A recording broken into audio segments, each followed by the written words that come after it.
Assalamualaikum warahmatullahi wabarakatuh. Alhamdulillah wa syukurillah. La haula wa la quwata illa billah. Pemirsa, sahabat Ta'rus yang dirahmati oleh Allah Subhanahu wa taala. Pagi ini saya akan membahas tentang hikmah. Sebuah hikmah dari peristiwa. Belajar pada kasus penghinaan yang dilakukan Gus Miftah. Saya tidak bermaksud menghakimi dan saya juga tidak dalam posisi mengkritisi, tetapi saya mengambil opsi, yaitu mencari hikmah dari kasus yang menimpa Gus Miftah. Pemirsa yang dirahmati oleh Allah Subhanahu wa taala, seperti yang kita ketahui bersama bahwa pada sebuah kesempatan ketika Gus Miftah melakukan dakwah, berceramah, kemudian ada kalimat yang dianggap menghina seorang pedagang es teh. Beliau menyampaikan hal yang tidak sepantasnya disampaikan oleh seorang pejabat sekelas menteri dan apalagi dilakukan oleh pendakwah yang berujung pengunduran diri dari Gus Miftah itu sendiri. Ada beberapa hal yang harus menjadi pelajaran bagi kita semua, bahwa etika, tanggung jawab, dan konsekuensi dari apa yang kita lakukan harus menjadi pertimbangan kita dalam melakukan sebuah komunikasi, termasuk berdakwah. Hal-hal yang perlu diperhatikan, yang pertama, etika berkomunikasi. Etika berkomunikasi, berpikir sebelum berbicara atau menulis. Berpikir sebelum berbicara atau menulis. Jadi ketika kita ingin menyampaikan sesuatu, pikirkan dulu. Apakah apa yang akan kita bicarakan, apa yang akan kita tulis, apa yang akan kita katakan, itu memiliki konsekuensi positif atau negatif. Kalau memiliki konsekuensi negatif, jangan dilakukan. Kalau sudah berdasarkan sebuah pertimbangan yang cukup matang bahwa apa yang kita lakukan memiliki konsekuensi yang cukup positif, maka silahkan dilakukan.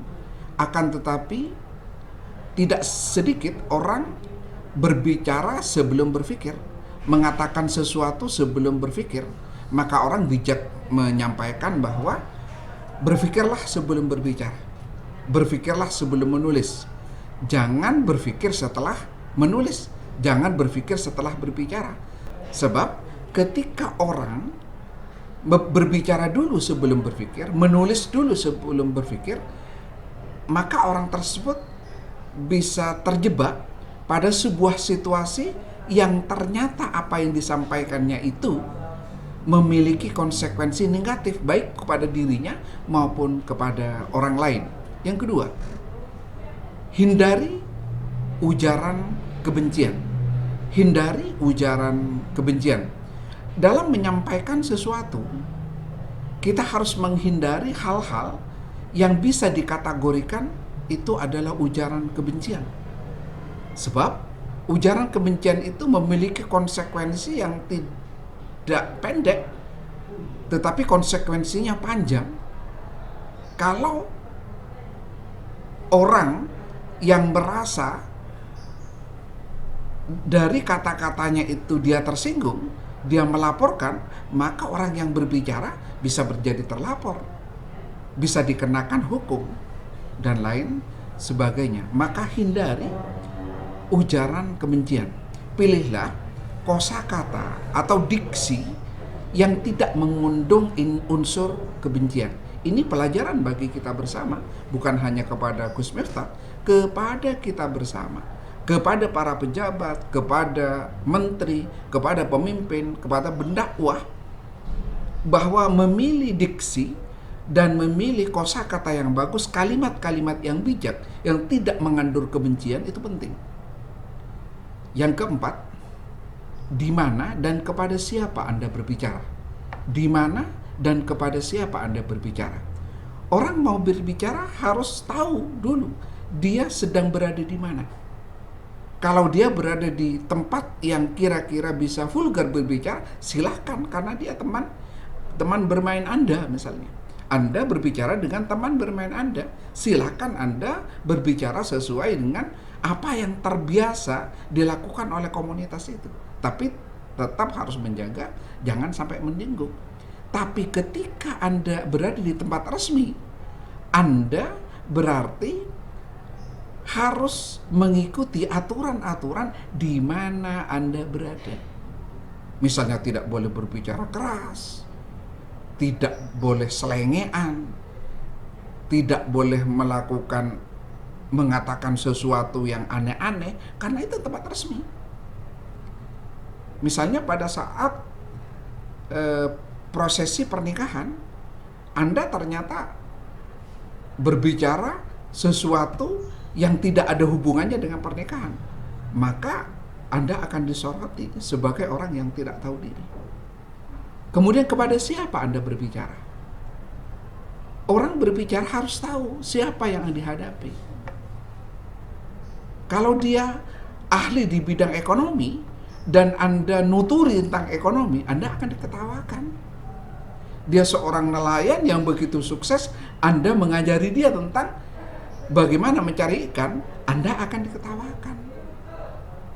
Itu sama dengan memberi garam kepada lautan yang sudah asing. Oleh karena itu, pemirsa yang dirahmati oleh Allah Subhanahu wa taala, Anda harus tahu dan memperhatikan di mana Anda berbicara dan kepada siapa Anda berbicara. Yang berikutnya, metode dan momentum. Ada sebuah kaidah, metode menyampaikan sesuatu jauh lebih penting dari materi itu sendiri. Metode menyampaikan sebuah materi jauh lebih penting daripada materi itu sendiri. Sebab kita menyampaikan materi yang bagus dengan metode yang salah, bukan hanya materi yang tidak tersampaikan, tapi orang justru membenci terhadap materi yang bagus itu. Misalnya Al-Quran disampaikan dengan cara yang salah, bukan hanya nilai-nilai Al-Quran atau pelajaran yang ada di dalam Al-Quran itu tidak diterima, tetapi justru orang yang mendengarnya justru membenci Al-Quran. Kita menyuruh orang sholat dengan cara yang salah, menghardik. Bukan hanya materi tentang dakwah kita agar orang lain sholat yang tidak masuk, tetapi orang justru membenci sholat.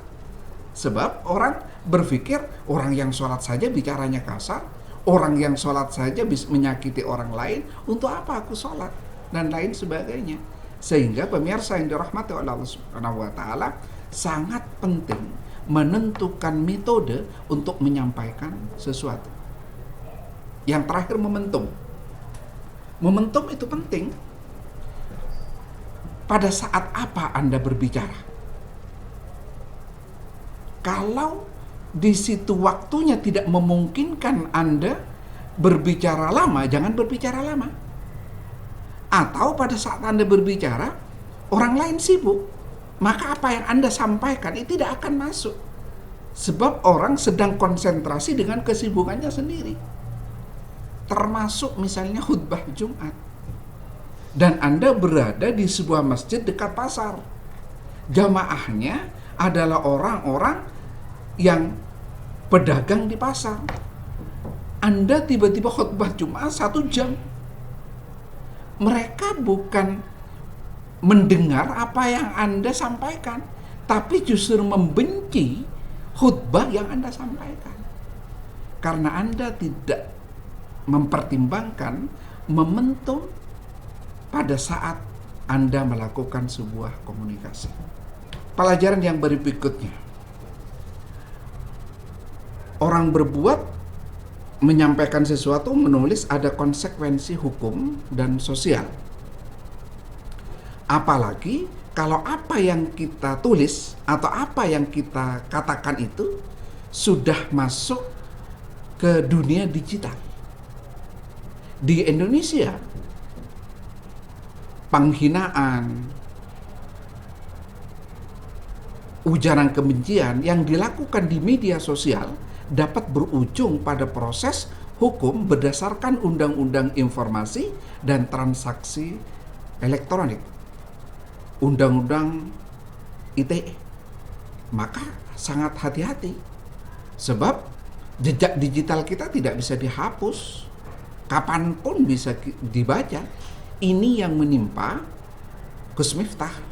Ketika saat itu beliau mungkin sudah tahu bahwa itu direkam, beliau tahu bahwa itu masuk ke media sosial, tapi tidak memikirkan konsekuensi hukum dan konsekuensi sosial akibat apa yang akan disampaikannya.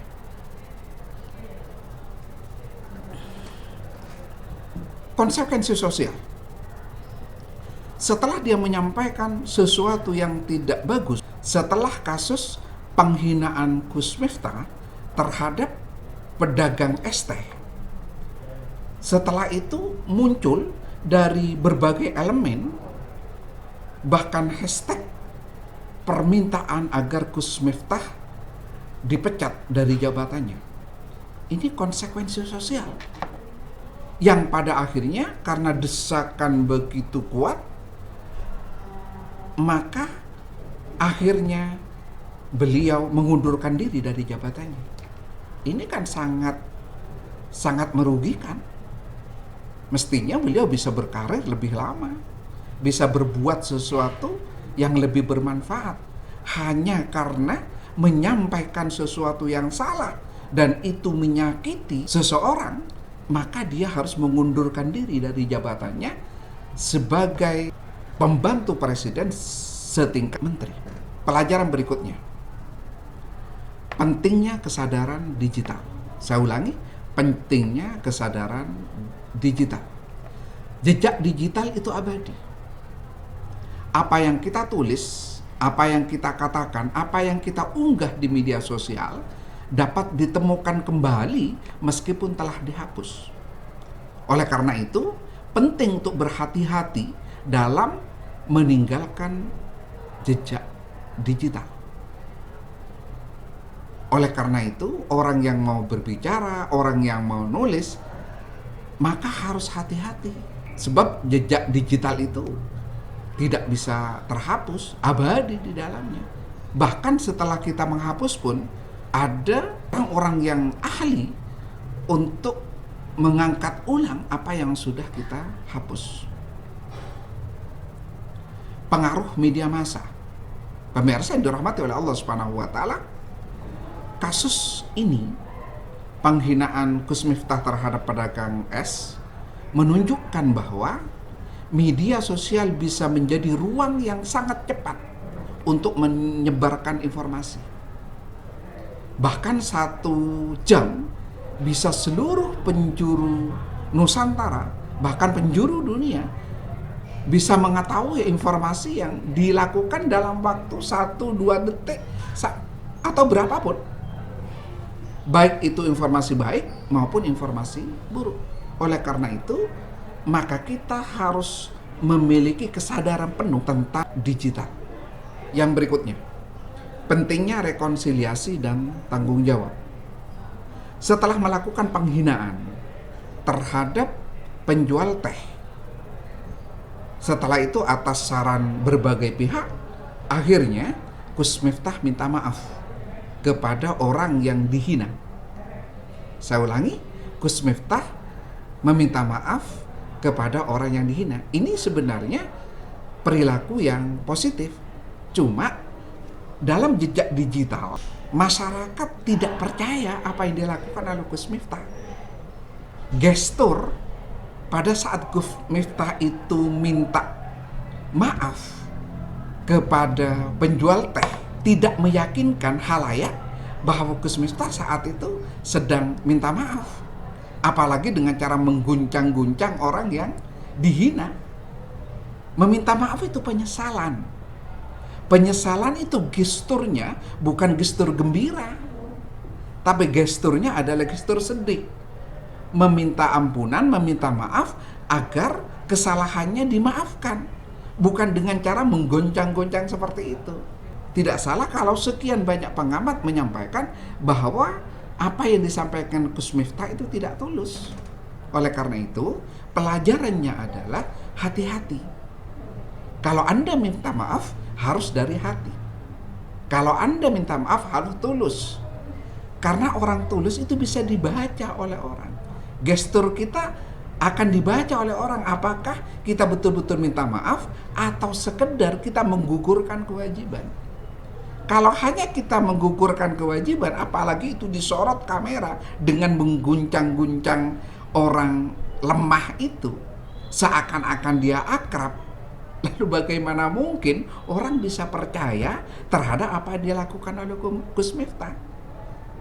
Sebab dengan mengguncang-guncang berarti dia posisinya di atasnya, seperti seorang kiai dengan santrinya, atau seorang atasan dengan bawahannya.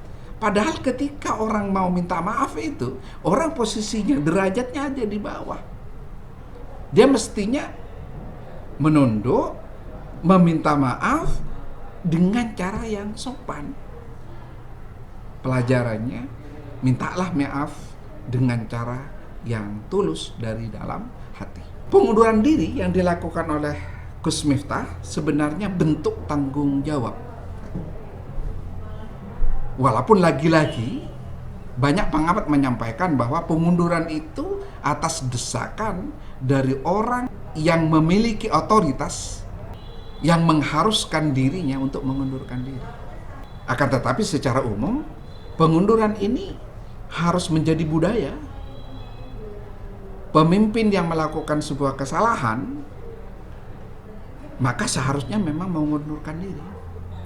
Seperti budaya Jepang, budaya Cina, Korea, dan budaya-budaya negara lain yang ketika dia ketahuan melakukan sebuah kesalahan, dia mengundurkan diri, patut dicontoh. Jadi apa yang dilakukan oleh Gus Miftah, lepas dari latar belakang kenapa dia mengundurkan diri, atas desakan atau kesadaran diri, lepas dari itu semua, pengunduran dirinya sebuah contoh yang baik bagi pemimpin-pemimpin yang lain. Ketika dia berbuat salah, mestinya mengundurkan diri. Walaupun pemirsa yang dirahmati oleh Allah Subhanahu wa taala, tidak sedikit kita melihat pemimpin yang sudah terindikasi korupsi, pemimpin yang sudah terindikasi membuat sebuah kesalahan, bahkan sudah diketahui masyarakat berbuat kesalahan, dia enggan mengundurkan diri. Dia tetap duduk di singgasananya seakan-akan dia tidak pernah berbuat salah. Budaya ini harus dihapus. Sebagai akhir, pesan dari rakyat kecil seperti saya, apabila ada seorang pemimpin berbuat salah, seharusnya mengundurkan diri. Pemimpin itu manusia biasa, bisa hilaf, bisa lupa, bisa salah. Akan tetapi, karena jenengan itu adalah seorang pemimpin dan jenengan itu dibayar oleh pajak rakyat, seharusnya ketika jenengan berbuat salah, maka jenengan mengundurkan diri. Sudah terindikasi korupsi, tapi tetap mempertahankan diri untuk duduk di singgasana yang singgasananya itu dibiayai oleh pajak rakyat. Budayakan mengundurkan diri. Budayakan mengundurkan diri. Sehingga masyarakat Indonesia punya pemimpin yang memiliki integritas dan tanggung jawab yang baik. Wassalamualaikum warahmatullahi wabarakatuh.